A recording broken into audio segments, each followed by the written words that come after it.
Perkenalkan, nama saya Muhammad Zaki Kunasai dengan NIM 2351202121. Perkenalkan, nama saya Nurhikmah dengan NIM 2351202146. Saya Santi Nurrahma dengan NIM 2351202133. Saya Apriani Cahyati dengan NIM 2351202131. Kami kelompok 2 akan mempresentasikan materi kami tentang analisis regresi dengan variabel dummy.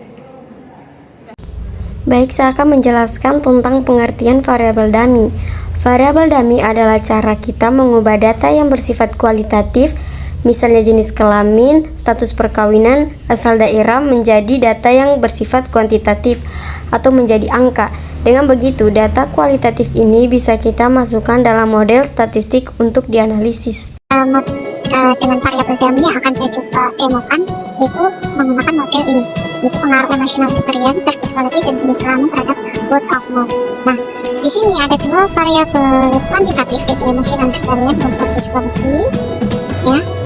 Kemudian jenis kelamin ini adalah variabel dummy dengan dua kategori, pria, wanita, ya, atau laki-laki, perempuan. Kemudian untuk word of mouth di sini adalah variabel dependentnya. Sehingga di sini ada tiga hipotesis, ya, H1, H2, dan H3.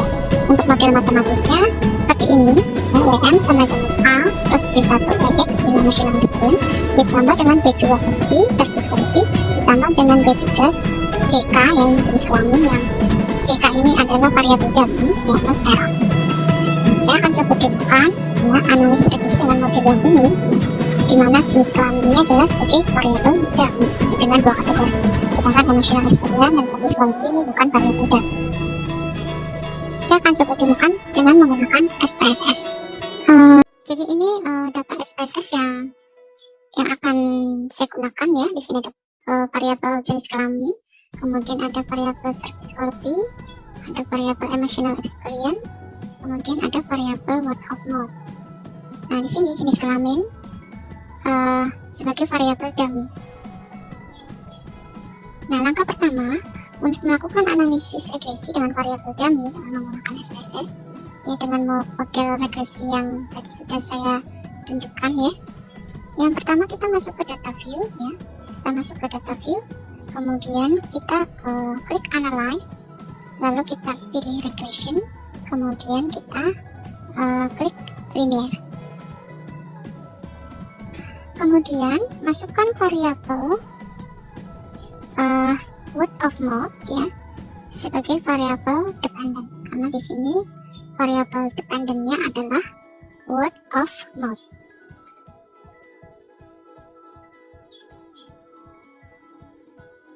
Kemudian kita masukkan variabel service quality ke independent, lalu emotional experience juga ke independent, ya. Kemudian kita masukkan variabel jenis kelamin, ya, ke kotak independen juga. Nah, di sini sebagai variabel dummy. Lalu abaikan pilihan yang lain, kita klik OK.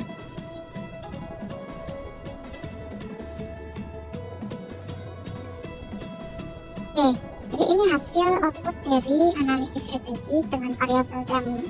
Tadi dengan word of mouth sebagai dependent variable, ya. Dari output regresi ini ada tabel, di sini variabel, kemudian ada model summary, kemudian ada tabel ANOVA, dan ada tabel koefisien.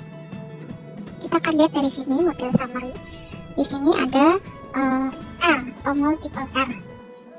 Ini menunjukkan, jadi 0,342 ini menunjukkan korelasi antara variabel bebas dengan variabel tergantungnya, yaitu sebesar 0,342. Jadi bisa dikatakan bahwa korelasi antara jenis kelamin, emotional experience, service quality dengan word of mouth itu adalah sebesar 0,342.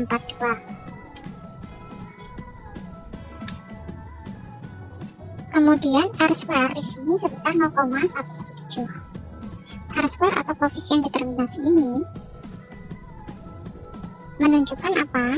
Ini menunjukkan variasi word of mouth itu bisa dijelaskan oleh variasi jenis kelamin, emotional experience, dan service quality yang sebesar 0,117 atau 11,7%. Jadi ini R-square ini adalah kuadrat dari multiple R. Kemudian adjusted R-square di sini merupakan koefisien determinasi yang telah terkoreksi dengan jumlah variabel dan ukuran sampel sehingga bisa mengurangi unsur bias jika terjadi penambahan variabel dan ukuran sampel. Adjusted R-square ini sebesar 0,096. Ya, memang ini sangat kecil ya. Ini berarti variasi dari word of mouth itu bisa dijelaskan oleh variasi jenis kelamin, emotional experience, dan service quality. Kemudian standard error of estimate ini sebesar 2,927. Ini menunjukkan penyimpangan antara persamaan regresi dengan nilai dependent realnya ya sebesar 2,927 satuan variabel dependent. Semakin kecil nilai standard error of estimate ini, maka akan semakin baik persamaan regresi tersebut sebagai alat prediksi. Kemudian kita masuk ke tabel ANOVA. Di tabel ANOVA ini ada sum of square regression ya sebesar 142,784. Ini menunjukkan nilai yang menunjukkan jumlah kuadrat dari selisih antara nilai prediksi dengan nilai rata-rata prediksi. Kemudian ada sum of square residual yaitu sebesar 1079,709. Nah, ini merupakan nilai yang menunjukkan jumlah kuadrat dari selisih antara nilai real dengan nilai prediksi. Kemudian ada nilai sum of square total sebesar 1222,492. Nah, ini nilai yang menunjukkan jumlah kuadrat dari selisih antara nilai real dengan nilai rata-rata Y real. Ya, jadi ini selisih antara jumlah kuadrat ya dari selisih antara nilai real dengan nilai rata-rata Y real. Kemudian ada degree of freedom regression itu ada 3 sama dengan 3. Nilai DF regressionnya sebesar 3. Hal ini karena nilai K minus 1. Jumlah variabelnya dikurangi dengan 1. Karena di sini ada berapa variabel tadi ya? Ada 4 ya, dikurangi 1 ini sama dengan 3. Kemudian DF residual, degree of freedom residual di sini 126. Ini menunjukkan ya, nilai N minus K. Jumlah pengamatan dikurangi dengan jumlah variabel. Ya, jumlah pengamatan dikurangi dengan jumlah variabel karena tadi total respondennya itu ada pengamatannya ada 130. Kemudian dikurangi dengan jumlah variabelnya ada 4, maka 130 dikurangi 4 sama dengan 126. Kemudian degree of freedom total ini adalah 129.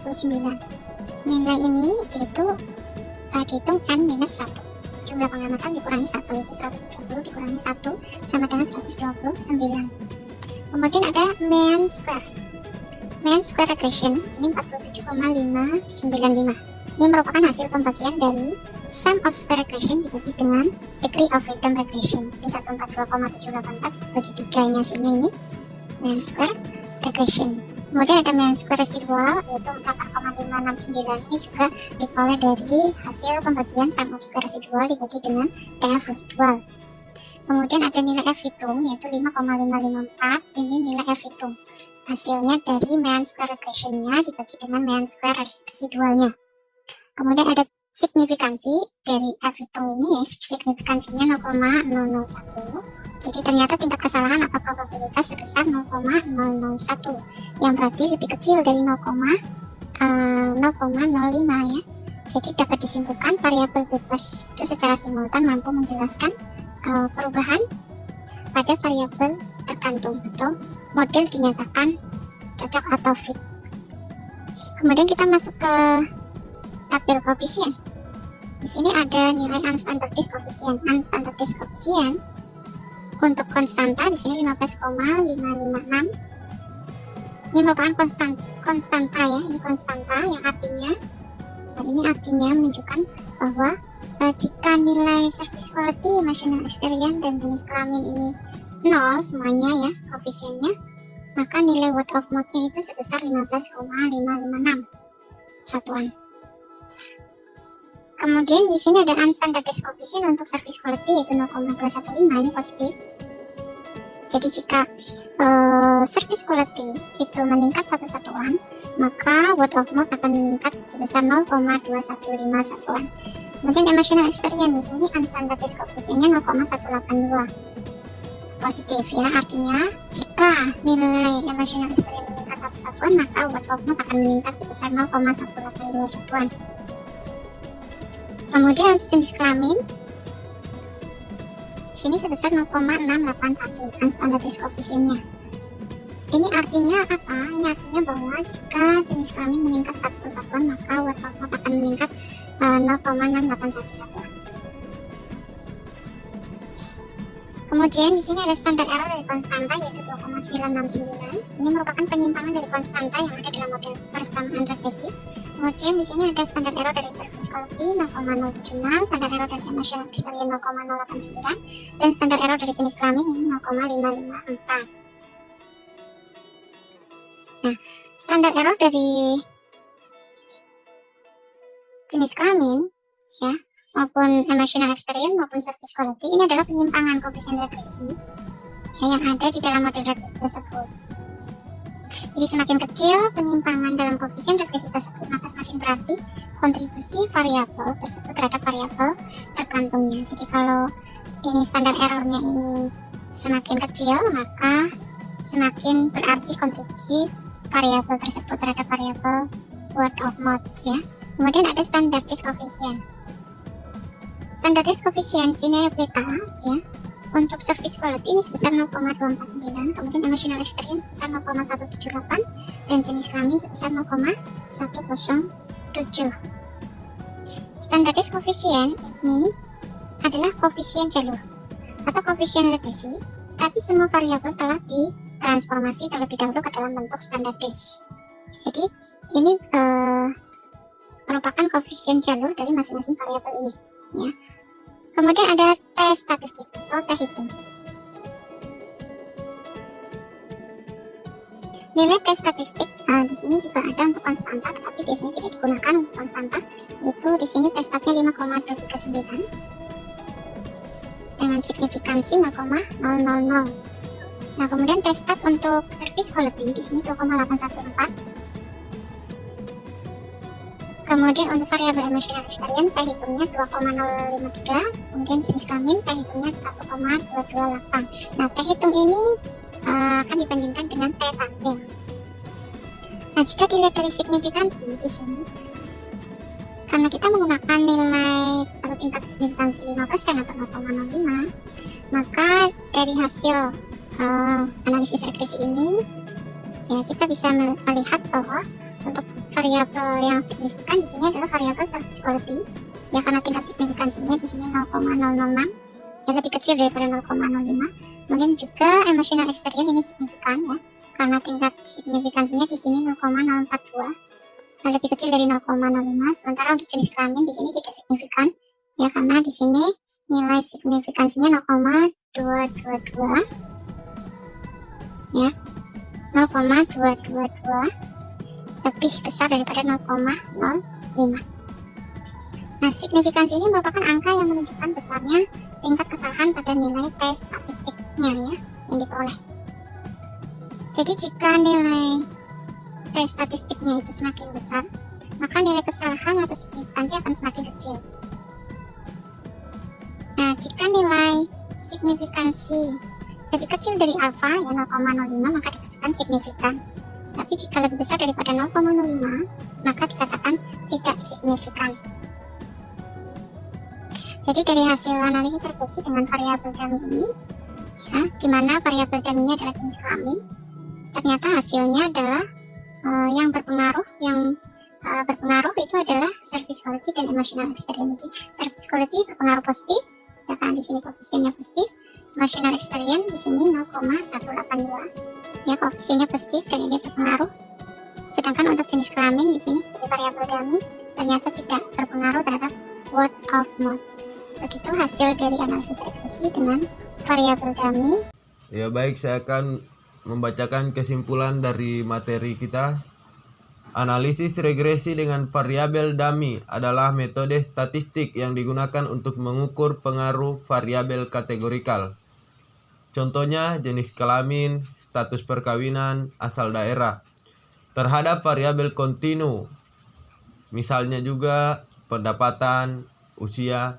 Dengan mengubah variabel kategorikal menjadi variabel dummy, kita bisa memasukkannya ke dalam model regresi linear. Adanya pengaruh koefisien regresi dari variabel dummy menunjukkan apakah variabel kategorikal tersebut berpengaruh signifikan terhadap variabel kontinu. Arah pengaruh, tanda koefisien menunjukkan arah pengaruh. Positif berarti kelompok dengan nilai 1 pada variabel dummy memiliki nilai rata-rata variabel kontinu yang lebih tinggi. Besar pengaruh. Besarnya koefisien menunjukkan kekuatan pengaruh. Semakin besar nilai absolut koefisien, semakin kuat pengaruhnya. Perbandingan kelompok. Kita bisa membandingkan rata-rata variabel kontinu antara kelompok yang berbeda, ditandai oleh nilai variabel dummy yang berbeda. Sekian materi dari kami, kurang dan lebihnya kami mohon maaf. Wassalamualaikum warahmatullahi wabarakatuh.